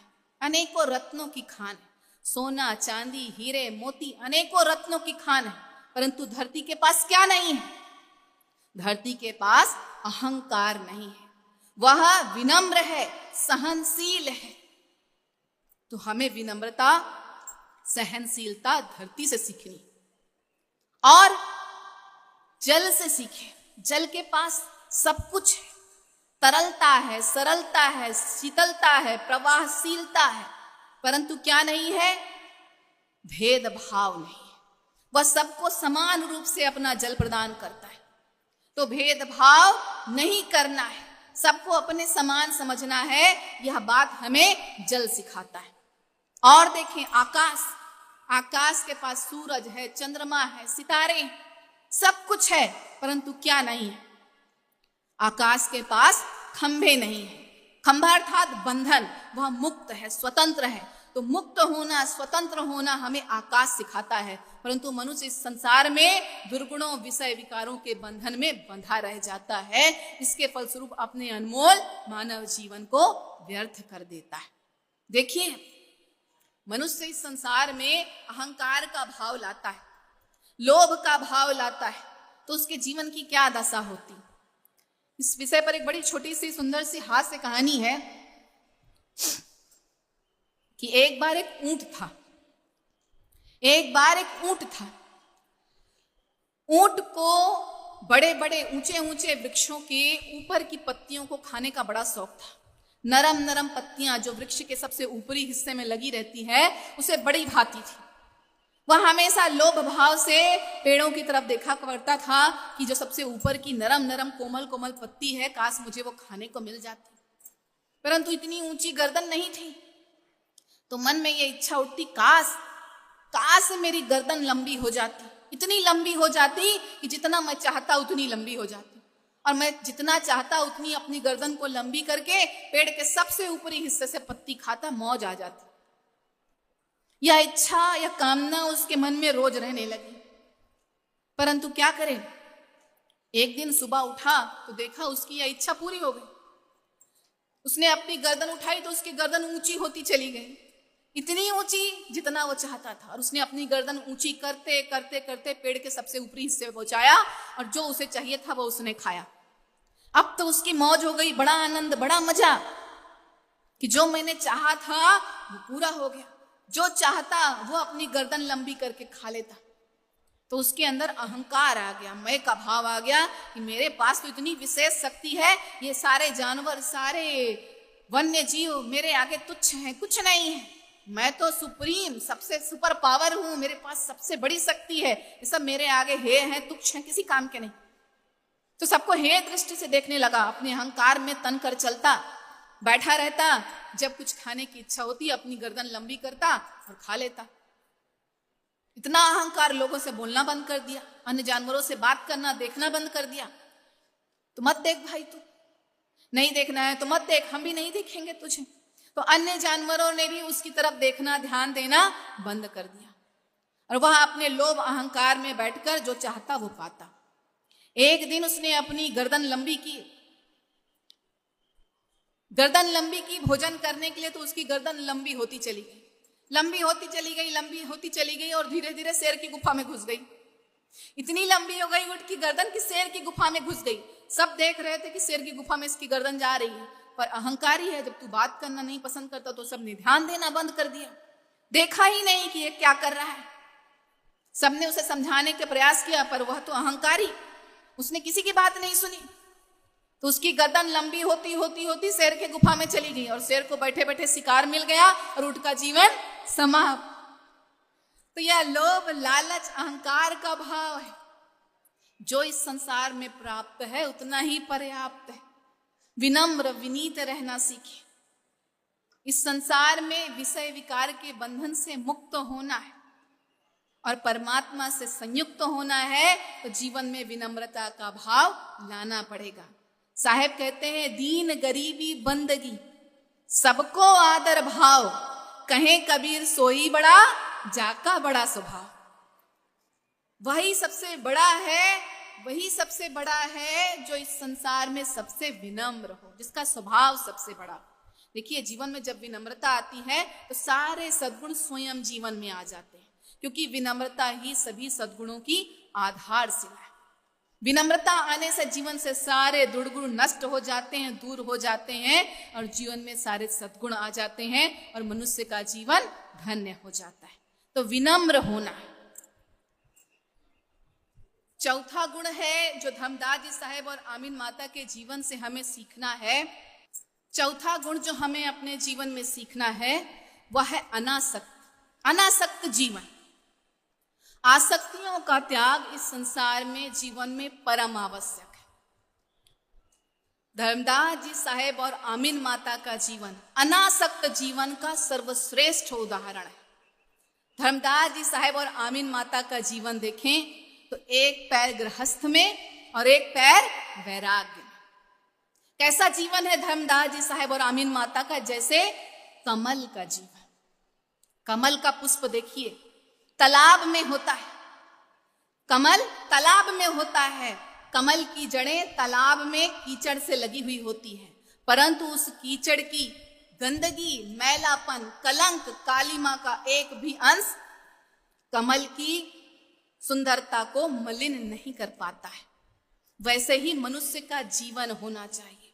मनुष्य इस संसार में वैसे ही रहे जैसे कमल तालाब में रहता है। यह संसार है, जीव इस संसार से कहीं भाग नहीं सकता। इस संसार में माया कीचड़ है। जैसे यह संसार तालाब है, वैसे ही कीचड़ संसार की माया है। तो मनुष्य न इस संसार से भाग सकता है, न संसार की माया से भाग सकता है, परंतु उस माया के प्रति अनासक्ति का भाव रख सकता है। वह माया मनुष्य के मन को प्रभावित ही न करे, कलंकित ही न करे, दूषित ही न करे। यह भाव रखना निरासक्त जीवन का सबसे बड़ा उदाहरण है। तो इस संसार में कमल की भांति रहना, संसार में रहें, संसार की माया में रहें, परंतु उस माया का प्रभाव हमारे जीवन में पड़े ही ना। यह होता है निरासक्त जीवन। और ऐसा जीवन जीना संत ही जानते हैं। एक संत जी थे जो एक राजा के राज्य में रहा करते थे। राजा के राज्य में, राज्य से बाहर एक संत जी रहा करते थे। संत जी की त्याग तपस्या के बारे में राजा ने बहुत सुना था। तो राजा ने संत जी को अपने महल बुलाया और कहा कि संत जी, मैं अपने महल के बगल में आपके लिए एक आश्रम बनवा रहा हूं। मैंने एक आश्रम बनवाया है और उस आश्रम में आप रहें और मेरा जीवन धन्य करें। रोज मुझे सत्संग सुनाए और मेरा जीवन धन्य करें। राजा ने संत जी के लिए अपने महल के बगल में एक बड़ा सा आश्रम बनवाया, खूब सुविधाएं दी, अनेक को शिष्य रखे, भोजन पानी सबका प्रबंध किया और संत जी को वहां रहने के लिए कहा। संत जी बोले, अच्छी बात है, मुझे इस संसार में ही तो रहना है, कहीं भी रहूं। तो संत जी राजा के उस आश्रम में रहने लग गए। कई दिन बीते। एक दिन राजा को ध्यान आया कि संत जी अभी भी उस आश्रम में हैं क्या। तो राजा गया संत जी के पास उस आश्रम में, तो देखा संत जी वहां आश्रम में बैठे हुए हैं, परमात्मा के नाम का भजन कर रहे हैं। राजा ने कहा, संत जी, जो सुख सुविधा मेरे महल में है, मैंने वही सारी सुख सुविधा आपको इस आश्रम में दी। जैसे मेरे वहां इतने नौकर चाकर हैं, वैसे ही मैंने सारी सुविधाएं, सारे शिष्य आपको इस आश्रम में दिए हैं। भोजन पानी की जितनी अच्छी व्यवस्था मेरे राजमहल में है, सुख सुविधा के जितने साधन मेरे राजमहल में है, मैंने वो सारे भोजन सुख के साधन आपको इस आश्रम में उपलब्ध कराए। फिर आप में और मुझ में क्या अंतर है? आपके जीवन में और मेरे जीवन में क्या अंतर है? संत जी ने जब यह बात सुनी तो उठे, मुस्कुराए, अपना कमंडल उठाया और बोले, ले राजा, मैं तेरे सारे सुखों का एक पल में त्याग करके अभी यहां से जा रहा हूं। क्या तू भी अपने सारे सुखों का त्याग कर मेरे साथ एक पल में उठकर चल सकता है?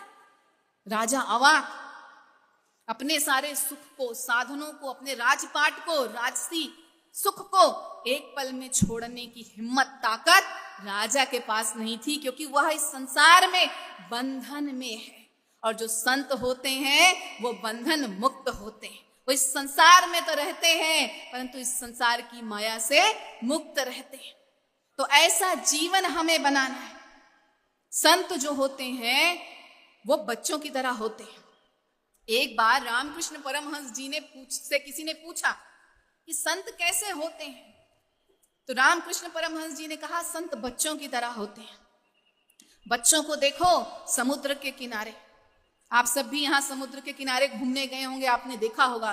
बच्चे समुद्र के किनारे रेत से आलीशान महल बनाएंगे, खेलेंगे, खूब खेलेंगे, आलीशान सुंदर सा महल बनाएंगे और खेलने के बाद थोड़ी ही देर में उसको तोड़कर वहां से चल देते हैं।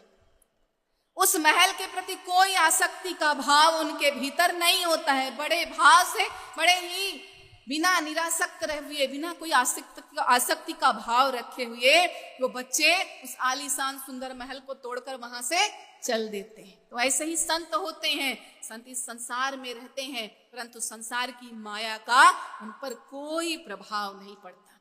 वे इस संसार में रहकर संसार की माया से मुक्त होते हैं। तो धर्मनी आमीन का जीवन भी हमें यही सिखाता है कि संसार में रहना है, परंतु संसार की माया से मुक्त रहना है। संसार में रहो, संसार से भागो नहीं, संसार में रहकर इस संसार में ही जागो। यह धर्मनी आमीन का जीवन हमें सिखाता है। कहां भाग कर जाएंगे इस संसार से? इस संसार से भागकर कहां जाएंगे? अगर कोई कहे कि इस संसार से भागकर, घर परिवार छोड़कर जो नदियों के किनारे, जंगलों में, ऊंचे पहाड़ों में जाकर रहेंगे, तो क्या वह जंगल, वो पहाड़, वो नदियों का किनारा इस संसार का हिस्सा नहीं है? वह भी तो यह संसार ही है। जो घर परिवार को छोड़कर कहीं दूर जाकर ऐसे स्थानों पर आश्रम बना लेते हैं, शिष्य मंडली के साथ रहने लगते हैं, तो क्या वह आश्रम, वो शिष्य मंडली इस संसार का हिस्सा नहीं? और सेखी बघारते हैं कि मैं अनासक्त हूं, मैं साधक हूं, मैं योगी हूं, मैं सन्यासी हूं। अरे मोटी माया सब तजे, झीनी तजी न जाए, पीर पैगंबर ओलिया झीनी सबको खाए। ये संसार में दिखने वाली मोटी माया का त्याग करना बड़ा आसान है। त्याग करना है तो झीनी माया का करके दिखाओ। जो ये सांसारिक विषय विकार हैं, दुर्गुण हैं, काम क्रोध लोभ मोह अहंकार, इनको दूर करके दिखाओ। और जो संत होते हैं वो इन विषय विकारों को, इस झीनी माया को त्यागते हैं, परंतु सेखी नहीं बघारते हैं कि मैं साधक हूं, मैं योगी हूं, मैं सन्यासी हूं, मैं तपस्वी हूं। नहीं, क्योंकि वे इस बात को जानते हैं कि ये तो हमारा कर्म है, ये तो हमारा कर्तव्य है। जैसे अपने घर में अगर कहीं कूड़ा कचरा हो, घर में खूब कूड़ा कचरा फैला है, तो उस घर के कूड़े कचरे को साफ करके लोगों के सामने सेखी बघारेंगे क्या कि हमने अपने घर को साफ किया? नहीं भाई, वो तो हमारा काम है। अपने घर को साफ करना हमारा कर्तव्य है, हमारा कर्म है। तो जो सच्चे शिष्य होते हैं, साधक होते हैं, वे जानते हैं कि ये विषय विकार, ये कूड़ा कचरा जो हमारे भीतर भरा हुआ है, इसे दूर करना हमारा कर्तव्य है, हमारा कर्म है। तो वो सेखी नहीं बघारते, बस इस नैतिक कर्तव्य को, इस अपने दायित्व को पूरा करते जाते हैं और दुर्गुणों से दूर होकर सद्गुणों को अपने जीवन में लाकर अपना जीवन धन्य बनाते हैं। तो इस संसार में रहकर संसार से जागने की बात है, सद्गुणों को अपने जीवन में लाने की बात है, दुर्गुणों को अपने शरीर से दूर, अपने जीवन से दूर, अपने हृदय से दूर हटाने की बात है। इस संसार में ही रहना है। यह संसार एक कर्म क्षेत्र है, जैसा कर्म करेंगे वैसा ही फल होगा। तो कर्म क्षेत्र को ही छोड़ देंगे तो फल की प्राप्ति कैसे होगी? तो यदि परमात्मा को पाना है तो इस संसार में रहकर जागना है। यही बात हमें साहेब समझाते हैं। कैसे? न साहेब को भूलो, न साहेब को भूलो, न जग को भूलो, ऐसे रहो जिंदगानी में कि जैसे रहता है कमल अनासक्त तालाब के बंद पानी में। इस संसार में रहना है और साहेब को याद रखना है। अपने सारे दायित्वों को पूर्ण करें। जो इस संसार में आए हैं तो घर के प्रति, परिवार के प्रति, समाज के प्रति जो अपना कर्तव्य है, अपना दायित्व है, उसे पूरा करना है, परंतु हृदय में सदैव अपने साहेब की याद, सुरती, प्रेम, भक्ति बनाए। जब साहेब की सुरती, प्रेम, भक्ति हृदय में बना रहेगा तो हमारा सारा कर्म नैतिक कर्म ही होगा। हमारा सारा कर्म नैतिक कर्म होगा। एक जो सच्चा शिष्य होता है उसके बारे में साहेब बड़ी सुंदर सी बात कहते हैं। कहूं सो नाम, कहूं सो नाम, सुनूं सो सुमिरन, जो कुछ करूं सो पूजा, गृह उद्यान एक कर देखूं, भाव मिटाऊं दूजा। जो एक साहेब का सच्चा भक्त होता है वो प्रत्येक जीव के हृदय में इस परमात्मा का दीदार करता है, और उस स्थिति में जो कुछ कहूं सो नाम, सुनूं सो सुमिरन, और जो कुछ भी करूं वो सब पूजा होता है। क्योंकि क्या घर में, क्या बाहर में, सर्वत्र तो सिर्फ परमात्मा ही परमात्मा है, उनका ही दीदार है, उनका ही प्यार है। बस यह भाव एक भक्त के जीवन का आधार है। तो यह निरासक्त जीवन है, ऐसे जीवन जीना है धर्मनि आमीन के बाद। और पांचवा सद्गुण, पांचवी बात जो धर्मनि आमीन के जीवन से हमें अपने जीवन में धारण करना है वह है सत्संग, सत्य का संग। सत्संग, देखिए साहेब सत्संग के विषय में क्या कहते हैं। सुख देवें, दुख को हरें, करें पाप का अंत, कहें कबीर वे कब मिले, परम स्नेही संग। जो इस जीवन में सदैव सुख ले आए, परमात्मा प्राप्ति रूपी सुख ले आए, इस जीवन से सारे दुर्गुण रूपी विषय विकार रूपी दुख को मनुष्य से दूर कर दें, जीवन से दूर कर दें, और जीवन में पाप का अंत कर दें। ऐसे नाम से नहीं, परम से नहीं, संतों का मिलना, दर्शन ही सत्संग है। सत्संग अर्थात सत्य का संग, यथार्थ का संग, सत्य को प्राप्त कर चुके तत्वदर्शी संतों का संग ही सत्संग कहलाता है। सत्संग का जीवन में बड़ा महत्व है। सत्संग की महिमा का गुणगान करते हुए सदगुरु कबीर साहब कहते हैं, सत्संग की आधी घड़ी, सत्संग की आधी घड़ी, सुमिरन बरस 50, वर्षा बरसे एक पहर, राहत 12 मास। एक पहर अर्थात 3 घंटा। अगर 3 घंटे की इस संसार में खूब जमकर मूसलाधार वर्षा हो जाए तो चारों तरफ पानी ही पानी हो जाता है। छोटे बड़े नदी नाले सब जल से भरपूर हो जाते हैं और इतने जल से भरपूर हो जाते हैं कि फिर साल भर के लिए जल से राहत मिल जाती है। वैसे ही सद्गुरु हैं। सद्गुरु ज्ञान के, दया के बादल हैं जो हम पर अपनी दया की, ज्ञान की वर्षा कर रहे हैं और उस वर्षा में नहाकर हम जीवन भर अपने जीवन को, हम सदैव के लिए अपने जीवन को धन्य कर सकते हैं। तो यह अवश्य करना है, सत्य का संग अवश्य करना है। 84 लाख योनियों रूपी ग्रीष्म ऋतु के बाद अब यह अनमोल मानव जीवन रूपी वर्षा ऋतु आई है और इस वर्षा ऋतु रूपी मानव जीवन में सद्गुरु के ज्ञान, प्रेम, दया की वर्षा हो रही है। सद्गुरु रूपी बादल अपने दया, कृपा, प्रेम की वर्षा हम पर बरसा रहे हैं। तो इस वर्षा में नहाकर अपने मन को, तन को, जीवन को सदा सर्वदा के लिए धन्य करना है।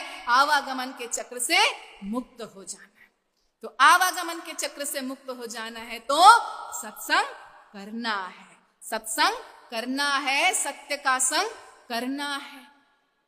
सत्संग ही वह स्थल है जहां साहेब के प्रति प्रेम, भक्ति की भावना सुदृढ़ होती है। परमात्मा के प्रति विश्वास के लिए प्रेरणा मिलती है जीव को। तो सत्संग जीवन में कभी नहीं रुकना चाहिए, सत्संग अवश्य करना है। देखिए, सत्संग के बारे में गांव में कहावत कही जाती है कि जैसी संगत वैसी रंगत, जैसा संग होगा वैसा ही रंग होगा। और इस विषय पर सद्गुरु कबीर साहब की एक बड़ी सुंदर सी साखी, कबीर कुसंग न कीजिए, कबीर कुसंग न कीजिए, लोहा जल न तिराए, कदली सीप भुजंग मुख, एक बूंद 3 भाव। साहेब कह रहे हैं कुसंग न करो, बुरे लोगों का संग मत करो, क्योंकि बुरे लोगों का संग इस संसार में लोहे की नाव के समान। ऐसे ही है बिल्कुल बुरे लोगों की संगत, जैसे लोहे की नाव पर बैठकर किसी नदी को पार करना चाहो तो लोहा जल से भारी होता है। अगर लोहे की नाव पर बैठकर नदी को पार करना चाहेंगे तो लोहे की नाव डूब जाएगी और साथ में हम भी डूब जाएंगे।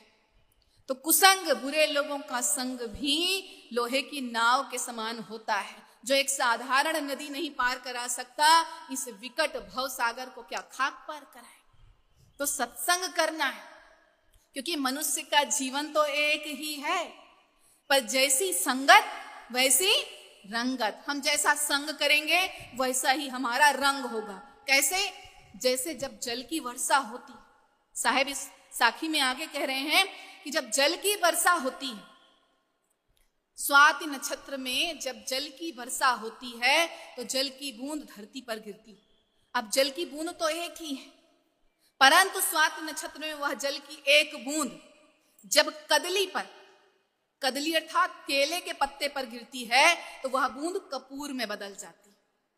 जब वही जल की बूंद सीप के मुंह में गिरती है तो मोती बन जाती है, परंतु जब वही जल की बूंद किसी सर्प के मुख में गिरती है तो वह विष बन जाती है। तो एक बूंद 3 भाव, बूंद तो एक ही है, परंतु जैसी संगत है वैसी रंगत है। तो इस संसार की प्रत्येक बातें हमें हमारे सामने एक उदाहरण प्रस्तुत करती है। सत्य का संग करना है, कैसे संगत का प्रभाव होगा। देखिए, जल इस संसार में एक ही है, परंतु जब जल को दूध के साथ मिला दो तो वह दूध बन जाता है, दूध के भाव पर बिकता है। जब जल को शक्कर की संगत करा दो तो वह शरबत बन जाता है जो लोगों की प्यास बुझाता है। जब जल की संगत मिट्टी से होती है तो वह कीचड़ बन जाता है जिसे लोग हे दृष्टि से देखते हैं, उधर जाना भी पसंद नहीं करते। परंतु जब वही जल सद्गुरु के चरणों की संगत करता है तो चरणामृत बन जाता है, जिसे पीकर यह जीवन धन्य हो जाता है। तो जैसी संगत वैसी रंगत। तभी कहते हैं संत मिलन सम सुख जगनाहि और दुष्ट मिलन सम दुख जगनाहि। संतों के मिलने से बड़ा सुख इस संसार में नहीं है, क्योंकि संतों के मिलने से जीवन में सद्गुण आते हैं, जीव का मन शुद्ध होता है, वाणी पर सत्य का वास होता है, यह मन निर्मल होता है और जीवात्मा परमात्मा से एक मेक हो जाता है, परम पद को प्राप्त कर लेता है, जीवन में सुख आता है।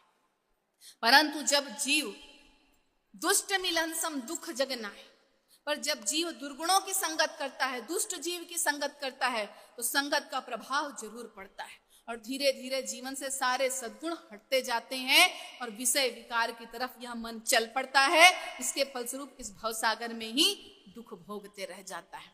तो कुसंग नहीं करना है, कुसंग नहीं करना है, सत्य का संग करना है, क्योंकि संग अवश्य होगा, या तो कुसंग के संग होगा या तो सत्य के संग होगा। संग तो होगा ही, अकेले कैसे चले, साथ तो होगा ही। तो अब हमें निर्णय लेना है कि हम कुसंग करेंगे या सत्य का संग करेंगे। कुसंग के बारे में एक और बात साहेब कहते हैं, मारी मरे कुसंग की जो केला ढिंग बेर, मारी मरे कुसंग की जो केला ढिंग बेर, वे हाले वे फाटही दुर्जन संग निवेर। कुसंग का प्रभाव देखिए, कुसंग का इतना विपरीत खतरनाक प्रभाव है, अनर्थ हो जाता है जीवन। कुसंग अर्थात केले और बेर का संग देखिए, केले का पेड़ और बेर का पेड़ एक साथ लगा हो तो यह कुसंग है। बेर के पेड़ में कांटे होते हैं और केले के पेड़ में पत्ते बहुत नरम होते हैं, तो जब हवा चलती है तो वे हाले रसापने उनके फाटता, वे हाले वे फाटही। बेर तो अपनी मगन में झूम रहा है हवा के कारण, पर उस बेर के कांटों के कारण केले के सारे पत्ते फट जाते हैं। तो यह दुर्जनों का संग है। तो यदि अपने जीवन में दुर्जनों का संग करेंगे तो इस भवसागर में ही फंसे रह जाएंगे, परंतु यदि सत्य का संग करेंगे, सद्गुणों का संग करेंगे, सत्य को प्राप्त कर चुके तत्वदर्शी संतों का संग करेंगे तो यह जीवन अवश्य सफल होगा। तो सत्संग करना है। धर्मनि आमीन का जीवन सफल कब हुआ? जब उन्होंने सदगुरु कबीर साहब रूपी सत्य के साकार स्वरूप का संग किया। तो जीवन में सत्संग अवश्य करना है, सत्संग अवश्य करना है। परंतु मनुष्य इस संसार में विषय विकारों की तरफ ही भागता है। मनुष्य का यह मन विषय विकारों की तरफ ही भागता है और संसार में लगा मन, संसार में लगे जीव की दशा बताऊं, संसार में लगे जीव की मनोदशा कैसी होती है। संसार के विषय विकारों से, दुर्गुणों से जुड़े हुए जीव की दशा इस संसार में कैसी होती है, इस पर एक बड़ी सुंदर सी कहानी है। एक बार एक व्यक्ति था। उस व्यक्ति के पास एक यमदूत आए। उस व्यक्ति के पास एक यमदूत आए। यमदूत आए बड़ी दूर से, उन्हें बड़ी प्यास लगी थी। तो उन्होंने उस व्यक्ति से कहा, मैं बहुत दूर से आया हूं, मुझे बड़ी प्यास लगी है, मुझे थोड़ा जल पिला दो। व्यक्ति उठा और उन्हें शीतल जल लाकर दिया और प्यास बुझी यमराज की, यमदूत की। तो जल पीने के बाद यमदूत ने कहा कि मैं तुझे लेने आया हूं, मैं यमराज हूं, मैं तुझे लेने आया हूं, परंतु क्योंकि तूने एक अच्छा काम किया है, मैं बड़ा प्यासा था, मेरी प्यास बुझाई है, तो मैं तुझे कुछ उपहार दूंगा। मैं तुझे 5 मिनट का समय देता हूं और एक डायरी देता हूं, तो इस डायरी में जो लिखेगा वही होगा। 5 मिनट का समय देता हूं मैं तुझे। व्यक्ति ने वो डायरी ली और पहला पन्ना पलटा तो देखता है पहले पन्ने में उसके पड़ोसी का नाम लिखा हुआ है। लिखा है कि पड़ोसी की आज करोड़ों की लॉटरी निकलेगी, आज पड़ोसी की करोड़ों की लॉटरी निकलेगी। अब उसे अपने पड़ोसी का व्यवहार बिल्कुल नहीं पसंद था उस व्यक्ति को। तो बोला, अरे इसे करोड़ों की लॉटरी निकलने वाली, बड़ा माला माल हो जाएगा। नहीं नहीं, ये तो ठीक बात नहीं है। मुझे बोला है यमराज ने कि जो मैं लिखूंगा वही होगा, तो इसकी लॉटरी ना निकले। उसने नीचे लिख दिया कलम से। फिर दूसरा पन्ना पलटा तो दूसरे पन्ने में लिखा था कि उसके एक दूर के रिश्तेदार आज चुनाव में जीत जाएगा, भारी मतों से जीत जाएगा और मंत्री बनेगा। अब उस व्यक्ति ने सोचा, ये मेरा रिश्तेदार, कभी मैं इसके घर गया, मुझे एक गिलास पानी भी नहीं पिलाया, ढंग से बात नहीं की, इतना बड़ा सत्ता इसे मिल जाएगी तब तो ये और बेकार हो जाएगा। उसे पसंद नहीं करता था वह व्यक्ति। तो उसने लिख दिया, एक क्षण की भी देरी किए कि ये चुनाव हार जाए। फिर तीसरा पलटा पलटा तो लिखा था उसके एक दोस्त के बारे में कि उसके दोस्त को आज जमीन मिलेगी, बड़ी भारी, बड़ी करोड़ों की जमीन मिलेगी मुफ्त में।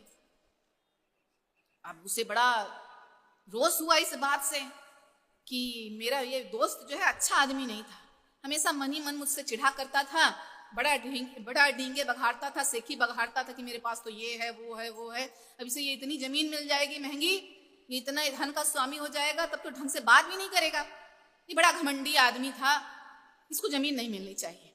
तो उसमें नीचे लिख दिया उसने इसको जमीन न मिले।